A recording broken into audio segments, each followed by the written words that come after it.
The day humanity met the aliens changed everything. It was June 15, 2157, and Earth's first faster-than-light ship, the Endeavour, was about to dock at Centauri Station. Captain John Mitchell stood on the bridge, his hands clasped behind his back, watching the massive ring-shaped station grow larger in the view screen. "Nervous?" asked Dr. Lisa Bell, who stood beside him. Her dark hair was pulled back in a tight bun, and her blue uniform matched his. "Of course not," John lied. They both knew what was at stake. After decades of sending signals into space, humanity had finally received an answer 3 years ago. The message came from something called the Galactic Council, a group of alien species that governed this part of the galaxy. "Final approach," said the pilot.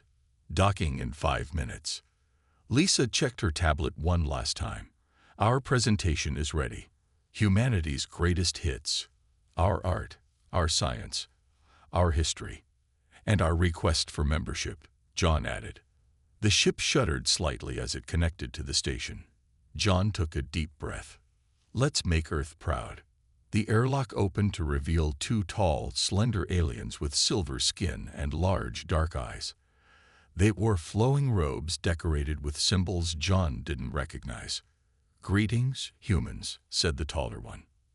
"I am Krelak, Protocol Officer of the Galactic Council. This is my assistant, Venda. We will escort you to the Chamber of Introduction." John and Lisa followed the aliens down long corridors.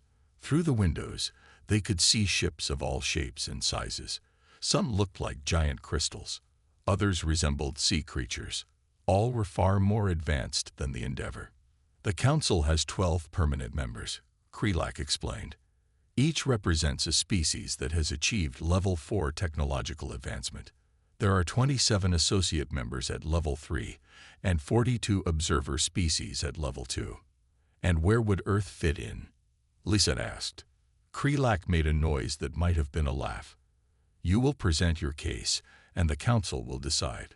The Chamber of Introduction was a massive room with a curved table where 12 different aliens sat. Behind them were hundreds more in rising seats.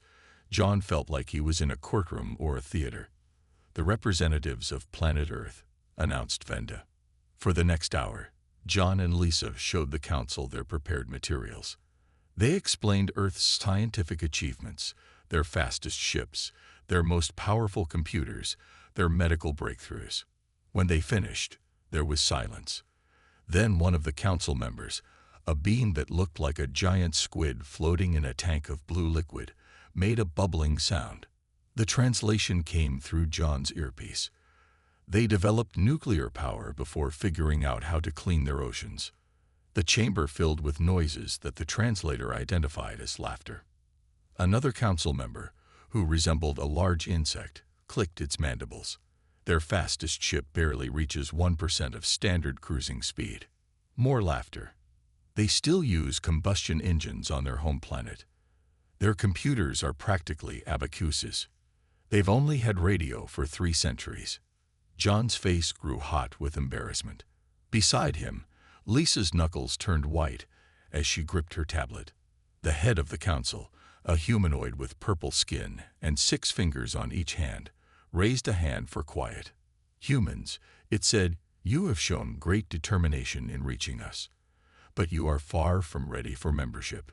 "But we've come so far," Lisa protested. "We've cured most diseases, extended our lifespans, developed faster than light travel." "By accident," interrupted the squid-like alien. "You stumbled upon the jump drive principle while looking for something else entirely." "We grant Earth provisional observer status," said the head counselor. "Return in 50 years, when you might have something interesting to show us." The journey back to Earth was quiet. John spent long hours staring at the stars, replaying the Council's dismissive comments in his mind. "They think we're a joke," Lisa said on the final day of their return journey. "They won't always," John replied, his voice firm. "They have no idea what humans are capable of when challenged." As Earth appeared in the view screen, blue and beautiful, John made a decision. "They laughed at us today. But one day the Galactic Council will respect humanity. or they'll fear us. Lisa nodded. Either way, they'll never laugh again. 5 years passed since humanity's humiliating first meeting with the Galactic Council. The world had changed. Nations that once fought each other now worked together under the Global Defense Initiative. Their goal was simple: prove the aliens wrong. Director Alan Ross stood at the window of his underground office. At 62, his hair had turned completely gray, but his eyes remained sharp. On the wall behind his desk hung the famous photo of John Mitchell and Lisa Bell returning from their mission, their faces showing a mix of shame and determination. "Director, she's here," said his assistant through the intercom. The door opened, and Susan Clark walked in. She was 34, with short brown hair and a practical jumpsuit covered in tool marks. As the lead engineer of Project Silent Leap, she rarely left her lab. "You wanted to see me, sir?" she asked. Alan nodded. "How is the quantum drive coming along?" Susan smiled for the first time in weeks. "We had a breakthrough last night. The test model achieved 300% efficiency compared to our previous design." Meaning? Meaning we could reach the Centauri system in 2 days instead of 2 weeks. The aliens won't expect that kind of progress for at least 30 more years. Alan walked to a large screen on the wall and pressed his hand against it. A map of known space appeared, showing Earth and nearby alien territories. "The Council is sending another inspection team next month," he said. "They do this every year to check on our primitive development. They expect to see small improvements, nothing special. So we show them exactly what they expect," Susan replied. "The usual dog and pony show. Old labs, outdated tech." "Exactly. But I need you to hide all traces of Silent Leap. The quantum drive, the new shield technology, the gravity weapons, none of it can be discovered." Susan crossed her arms.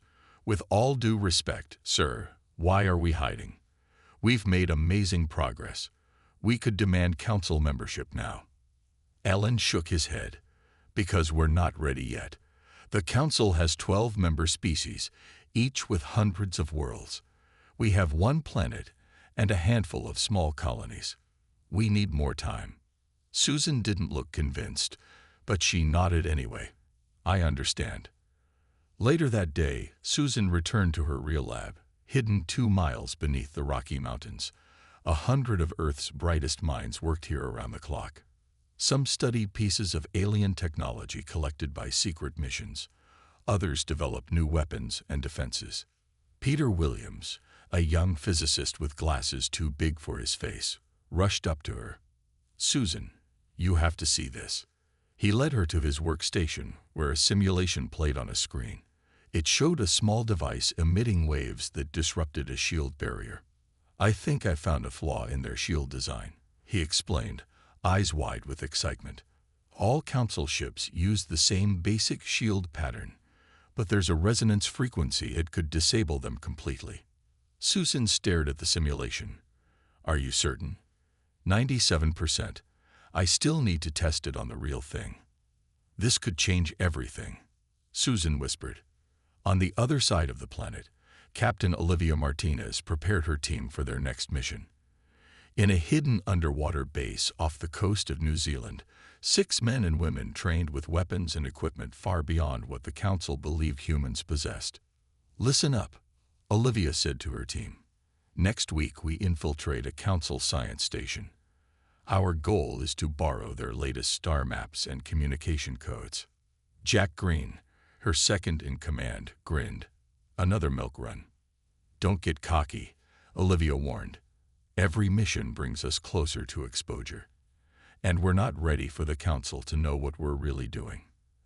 As night fell across Earth, millions of people went about their lives unaware of these secret preparations. But in labs and bases hidden around the world, humanity quietly prepared for the day they would show the Galactic Council just how wrong they had been. The aliens were still laughing, but not for much longer. The Novan attack came without warning. 3 Galactic Council outposts on the edge of known space went silent within hours. Thousands died. The Council, peaceful for over 2,000 years, had no real military to speak of. They had forgotten how to fight. 8 years after humanity's first contact, an alien ship entered Earth's orbit unannounced. It was not like the usual Council inspection vessels. This one showed battle damage. Parts of its sleek hull were blackened and dented. "We have a visitor," said Director Alan Ross, now retired but working as an advisor to the new director, Frank Cooper. "Council ship?" asked Frank. "Yes, but they didn't follow protocol. They seemed to be in a hurry." The alien who stepped off the ship into Earth's main spaceport was a Centauri named Jorax. His blue skin glistened with sweat, and his 4 eyes blinked rapidly. Centauri were known for their calm, logical demeanor. This one looked scared. "I must speak with your leaders immediately," Jorax demanded. 2 hours later, in a secure room beneath the Global Defense Initiative headquarters, Jorax addressed Earth's Security Council. "The Novan Empire has begun an aggressive expansion," the alien explained. "They are not council members. They rejected our invitation centuries ago, preferring isolation. Now they have returned with advanced weapons and no interest in peaceful coexistence." "And what does this have to do with Earth?" asked President Maria Reyes. She was small in stature, but commanding in presence. "The council needs," Jorax paused, visibly uncomfortable, "assistance." The room fell silent. "What kind of assistance?" asked Frank. "Humans have a history of warfare.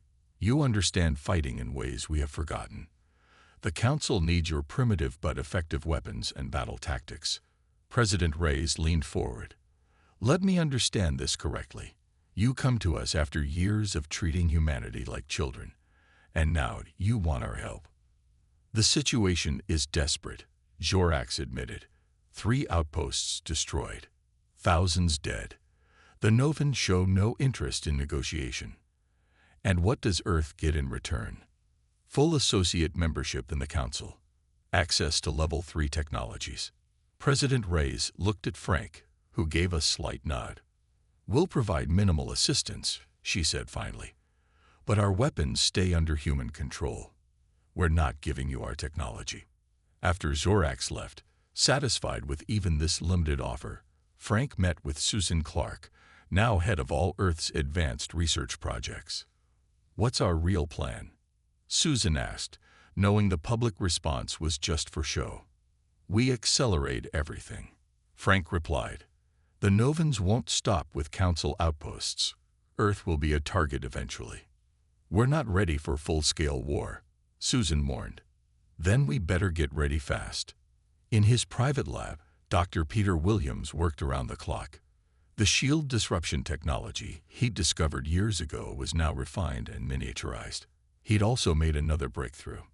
The Novan ships use a different shield configuration than the Council, he explained to Susan during her visit. But they have their own weakness. Their shields can't adapt to rapid frequency changes. Susan picked up the small device Peter had created. It looked simple, almost primitive. "This can disable a Novan warship. In theory.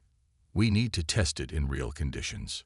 Across the solar system, on a secret base on Jupiter's moon Europa, Commander Olivia Martinez prepared her team for their most dangerous mission yet. "This isn't information gathering," she told the 12 men and women in front of her. "We're going to infiltrate a Novan outpost. We need to understand their technology, their strategies, their weaknesses." Jack Green, now her second in command, looked skeptical. "How do we even find a Novan outpost?" Olivia smiled. "Our Council friends provided coordinates, though they don't know that's what they were doing." As Earth prepared in secret, the Galactic Council continued to underestimate both the human response and the Novan threat. They believed humans would provide simple weapons and basic tactics. They had no idea that Earth now possessed technology that could rival their own. The Council was about to learn a costly lesson about humans. When backed into a corner, they don't just fight. They evolve. The Novan outpost orbited a small moon in a forgotten star system. It looked like a dark metal spider, with long docking arms extending from a central hub. Commander Olivia Martinez studied it through the viewport of her ship, the Shadow. "Impressive," she whispered. The Shadow was Earth's most advanced stealth vessel. It used technology based on both human innovation and secrets gathered from Council ships. From the outside, it appeared to be a small asteroid. "Are you sure their sensors can't detect us?" asked Jack Green. His face looked pale in the dim light of the bridge. "Our ship is covered in materials that absorb their scanning waves," Olivia explained. "Plus, Dr. Williams created devices that mask our biosignatures. As far as the Novans know, we're just a boring space rock." The six-person team gathered in the equipment room. Each member checked their gear one last time. They wore black suits that could withstand extreme temperatures and provide oxygen for up to 10 hours. "Remember the mission," Olivia said. "We get in, collect intelligence, and get out. No fighting unless absolutely necessary." They approached the outpost in a small pod that detached from the Shadow. The pod looked like a maintenance drone used by the Novans. It docked at a service port, and the team cut through the airlock. Inside, the Novan outpost was surprisingly warm and humid. The corridors curved like arteries, with strange symbols marking the walls. "This way," whispered Olivia, following a map they had constructed from external scans. Their command center should be 2 levels up. The team moved silently through the outpost. They passed several Novans, tall, muscular aliens with gray skin and 4 arms. Each Novan wore armor that seemed to shift colors slightly as they moved. "Their armor is part of them," Jack noted quietly. "Looks like some kind of living metal." They reached a junction where several corridors met. Suddenly, voices approached from around the corner. With nowhere to hide, Olivia pressed herself against the wall and activated the camouflage feature of her suit. The rest of the team did the same. Their suits didn't make them invisible, but they blended with the background enough to be overlooked. 2 Novans walked past, deep in conversation. The team's translators picked up fragments. "Earth will be easy to conquer. Primitives with barely functional ships. Good slaves, strong bodies." Olivia felt her heart race. The Novans were planning to attack Earth. They needed to get this information back home immediately. They continued to the command center.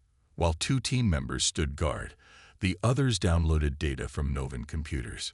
Star charts, fleet positions, weapon specifications. They took everything they could. "Look at this," said Carlos, one of the team's tech specialists. He pointed to a screen showing a massive fleet gathering. "They're not just planning to attack Earth. They're preparing to launch a full invasion in less than 2 months." As they finished downloading the data, an alarm suddenly blared throughout the station. "We've been detected," Jack said. "Move to extraction point," Olivia ordered. "Now." They ran through the corridors as red lights flashed around them. Ahead, 4 armed Novans blocked their path. Jack threw a small device that exploded in a blinding flash of light. The team rushed past the disoriented aliens. The extraction point was cut off by more Novans. Olivia led her team to an alternative exit, a maintenance shaft that led to the outer hull. "Emergency bubbles," she commanded. Each team member activated a personal force field designed for short-term space exposure. They blasted open the outer door and were sucked into space. For 30 terrifying seconds, they floated in the void before the Shadow swooped in to collect them. Back on Earth, Olivia presented their findings to the Global Defense Council. "The Novans plan to attack Earth in less than 60 days, she explained. "They consider us easy prey." "Have you informed the Galactic Council?" asked President Reyes. Frank Cooper shook his head. "We sent the data. They dismissed it as human overreaction. They believe the Novans wouldn't dare attack a world under Council protection." President Reyes stood up. "Then we prepare alone, and when the Novans come, they'll find Earth isn't the easy target they expected." The Novan fleet appeared at the edge of the solar system exactly as predicted. 57 warships, each one larger than anything humanity had built, moved toward Earth with confidence. From their perspective, this would be an easy victory against a primitive species. Fleet Admiral Ben Harris watched them approach from the bridge of the Earth ship Defender. At 55, he had spent his entire career preparing for this moment, though he never imagined it would be aliens he would face. "All ships report ready, Admiral," said his communications officer. Earth's visible defense fleet consisted of just 20 ships. They were positioned in standard formation, looking exactly like what the Galactic Council believed humans capable of building. Nothing special, nothing advanced. "The Novans are sending a transmission," the officer reported. A harsh face appeared on the main screen. The Novan commander had gray skin with ridges across his forehead and 4 yellow eyes that blinked in sequence. "Humans," the alien said, "I am War Leader Krull of the Novan Empire. Your planet is now under our control. Surrender, and you will live as servants. Resist, and you will be destroyed." Ben straightened his uniform. "This is Fleet Admiral Ben Harris of Earth. We decline your generous offer. But we have a counter-proposal. Leave our system now, and we won't be forced to destroy your fleet." The Novan laughed, a grating sound like metal scraping against stone. "Your bravery is amusing, human, but foolish. Your primitive ships cannot stand against us." "We'll see," Ben replied and cut the transmission. He turned to his second-in-command. "Status of our hidden fleet. All ships in position, sir. Stealth systems functioning perfectly. The Novans have no idea they're there." Ben nodded. "And the shield disruptors? Ready to deploy on your command. Then let's show these aliens what humans can really do." The Novan fleet moved forward, firing their first volley. Energy beams streaked across space toward Earth's ships. Several human vessels took direct hits, their shields flaring brightly before failing. "Make it look good," Ben ordered. "Let them think they're winning." 3 Earth ships sent distress signals and retreated toward Mars. The Novans pressed their attack, confident in their superiority. "They've entered the kill zone," reported the tactical officer. Ben leaned forward. "Now, around the solar system, hidden platforms activated." They looked like ordinary asteroids but contained Earth's most advanced technology. At the same moment, 30 additional ships dropped their stealth fields, appearing behind and beside the Novan fleet. "Deploy shield disruptors," Ben ordered. Small drones launched from Earth's hidden ships. They emitted precise frequencies that caused the Novan shields to flicker and fail. Suddenly vulnerable, the Novan ships faced weapons they never expected humans to possess. Precise energy beams cut through Novan hull armor. Quantum missiles tracked and destroyed their engines. The Novans tried to regroup, but Earth's ships moved with surprising speed and coordination. "War Leader Krull is hailing us," said the communications officer. The Novan commander's face appeared again, now showing shock and anger. "What trickery is this? These are not primitive weapons." "No," Ben agreed calmly. "They're not. For years, your kind and the Galactic Council have underestimated humanity. That ends today." "This is impossible," Krull growled. "How could you develop such technology without the Council knowing?" "Because they never bothered to really look. They saw what they expected to see. Primitive apes playing with technology beyond our understanding. They were wrong. Within 2 hours, half the Novan fleet was disabled or destroyed. The remaining ships retreated, jumping away to safety. In the council chamber, the alien representatives watched in stunned silence as recordings of the battle played before them. The humans they had mocked for nearly a decade had just defeated a force the council feared. "Impossible," whispered the head counselor. "How could they hide such advancement from us?" A Zentari diplomat turned to his colleague. "We have seriously misjudged these humans." "And now?" asked another council member. "Now," replied the head counselor, "we must reconsider everything we thought we knew about Earth." 1 month after the Battle of Earth, a Grand Council ship arrived in orbit. Unlike the inspection vessels of the past, this one was the personal transport of the head counselor himself. The message was clear. Earth could no longer be ignored. The council requested a meeting on neutral ground. They chose the moon, where humans had established a small colony. Inside a dome with views of both Earth and the starry blackness of space, representatives from both sides gathered. Ambassador Nicole Porter led the human delegation. At 42, she had a calm demeanor that hid a sharp mind.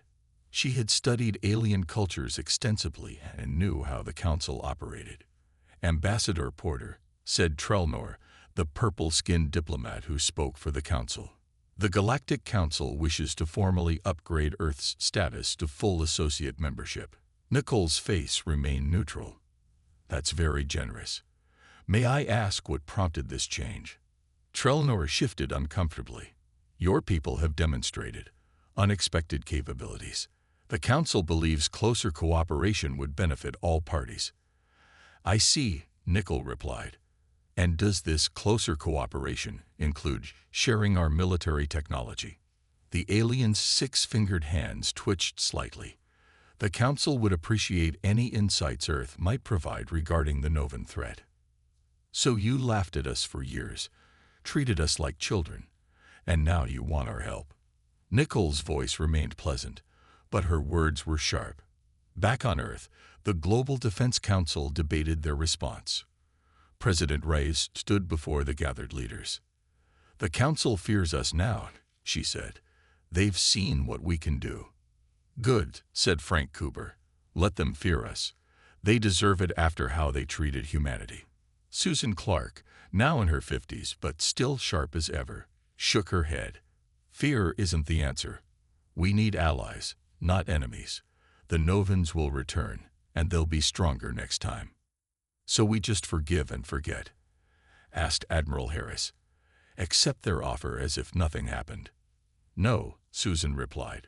We negotiate from strength. We set our terms. 2 days later, Nicole presented Earth's conditions to Trelnor. Earth will accept associate membership, but with special provisions. We maintain full independence over our military. We receive full access to Council scientific databases, and we get 3 seats on the Defense Committee. Trelnor's large eyes widened. These demands are unprecedented. Associate members don't sit on any committees. These are our terms, Nicole said simply. Earth doesn't need the Council. But the Council, it seems, needs Earth. After much debate, the Council agreed. 1 week later, a delegation of Council scientists arrived to tour Earth's research facilities. For the first time, humans revealed some of their true technological advancement. Dr. Peter Williams, now the head of Earth's defense research, led the tour. The aliens were shocked by what they saw. Your quantum computing is at least 50 years ahead of where we thought you were, said a Zentari scientist. And your shield technology. It's unlike anything in our databases, added another. Peter smiled. We had good motivation to improve quickly. When the most advanced species in the galaxy tell you that you're primitive, you work hard to prove them wrong. Meanwhile, in deep space, the Novan Empire licked its wounds and planned revenge. War leader Krull stood before the Novan Emperor, explaining his failure. The humans tricked us, he said. They hid their true capabilities. The Emperor, a massive being with 6 arms and skin like polished stone, growled in anger. How could primitives defeat our best ships? They are not primitives, Krull replied. They developed technology in secret, outside the Council's knowledge. Their weapons could pierce our shields as if they weren't there. Then we must develop better defenses, the Emperor decided. Gather our forces. We will not be humiliated again. Back on Earth, humanity celebrated their new status but remained vigilant. They knew the real war had only just begun, and next time, neither the Novans nor the Council would underestimate them. 6 months of uneasy peace followed the Battle of Earth. During this time, the Novan Empire went quiet, their ships vanishing from known space. The Council believed they had retreated for good. Humans knew better. They're planning something big, Admiral Ben Harris told the Earth Defense Council. You don't just give up after one defeat. His prediction proved correct. The Novan attack, when it came, was massive and unexpected. Not against Earth, but against multiple Council worlds simultaneously. 12 planets under attack in a single day. The Council's limited military forces were overwhelmed. The emergency message arrived at Earth's defense headquarters at 3:47 a.m. local time. President Reyes was woken from sleep to hear the news. "The Council is requesting immediate assistance," said Frank Cooper. "The Zentari homeworld is on the brink of falling. 2 other Council member worlds have already surrendered." President Reyes didn't hesitate. "Launch the fleet." Within hours, Earth ships jumped to the defense of the Council worlds. Admiral Harris led the main fleet to the Zentari homeworld, where the fighting was most intense. His ships emerged from jump space to find a planet under siege. Hundreds of Novan warships filled the sky, bombarding the surface with energy weapons. "All ships, engage the enemy," Harris ordered. "Focus on their command vessels." The battle that followed was unlike anything seen in the galaxy for thousands of years. Earth ships moved with precision and coordination that surprised even the Novans. Their weapons targeted the weak points in Novan shields, causing ship after ship to fall. At the edge of the system, Chief Engineer Ryan Thompson watched from the bridge of Earth's newest vessel, the Avenger. At 36, he was young for his position, but his brilliance had earned him command of the most advanced weapon humanity had ever built. "The main fleet has engaged the enemy," reported his tactical officer. "Admiral Harris requests that we deploy the Sunburst." Ryan nodded. "Move us into position." The Sunburst was a revolutionary weapon, developed using knowledge gained from both human innovation and Council science. It didn't destroy ships directly. Instead, it overloaded their power systems, rendering them helpless. "Target locked," said the weapons officer. "Ready to fire." "Execute," Ryan ordered. A pulse of golden energy erupted from the Avenger. It expanded outward in a perfect sphere, washing over dozens of Novan ships. As it touched each vessel, their lights flickered and died. Engines shut down. Weapons fell silent. In a single moment, 1/3 of the Novan attack force was neutralized. The Novan Emperor watched in rage as reports flooded in from battlefronts across the galaxy. On every world they attacked, human ships had appeared to defend Council species. "How is this possible?" he demanded. The humans were nothing. Primitives playing with technology they barely understood. His advisors cowered before him. One brave general spoke up. "We severely underestimated them, Emperor. Their ships move like nothing we've seen before. Their weapons," he hesitated, "they can penetrate our best shields as if they weren't there." On the Zentari homeworld, the battle turned. With the Novan fleet in disarray, Earth forces pushed forward, driving the invaders back system by system. Admiral Kate Miller led a smaller Earth fleet to rescue the Trilaxian colony world. Her ships arrived just as the Novans were landing ground forces. "Deploy the shield disruptors," she ordered. "Then target their transports." Within hours, the Novan invasion force was in full retreat. Similar scenes played out across Council space as human forces turned the tide of battle. In the Council chamber, the alien representatives watched in amazement as humans, the species they had once mocked, saved them from destruction. The head counselor turned to his advisors. "We have made a terrible mistake," he admitted. "These humans are not what we thought." A Zentari diplomat nodded slowly. "They are not just warriors. They are protectors. They fight not only for themselves but for others. And they have technology we never imagined," added another council member. "How did we miss this?" "Because," said the head counselor sadly, "we saw only what we expected to see. And now we owe them everything." 1 year after the Novan War ended, representatives from across the galaxy gathered at Centauri Station. The massive space station had been rebuilt and expanded. It now served as the meeting place for the reformed Galactic Council. President Daniel Wright of Earth stood at the podium before the assembled delegates. At 63, he carried himself with quiet confidence. Behind him sat the human delegation, including many who had played key roles in the war: Admiral Harris, Dr. Susan Clark, and Ambassador Nicole Porter. 10 years ago, President Wright began. Two humans stood in this chamber. They came seeking friendship and cooperation. Instead, they found mockery and dismissal. The chamber was silent. The old council saw what they expected to see: primitives fumbling with technology beyond their understanding. They were wrong. Humans don't fumble. We adapt. We innovate. We overcome. Many council representatives lowered their eyes in shame. The Novan Empire made the same mistake. They saw easy prey. They found fierce defenders instead. Now their empire is no more. Their worlds integrated into our new galactic community as equals, not conquerors. Wright paused, looking around the chamber. Today, we begin a new chapter. The Reformed Council will not be based on technological advancement alone, but on mutual respect and cooperation. No species will be deemed too primitive or too advanced to have a voice. The chamber erupted in applause. After the ceremony, Dr. Laura Peterson led a tour of Earth's newest research station. At 38, she represented the new generation of human scientists who had grown up knowing about alien life. This facility develops technology to benefit all council species, she explained to the visiting dignitaries. Our latest project combines human innovation with Zentari energy principles and Trilaxian materials science. A tall, insect-like alien stepped forward. Your people have advanced more in 10 years than most species do in a century. How is this possible? Laura smiled. Necessity and determination. When the galaxy laughs at you, you work harder to prove them wrong.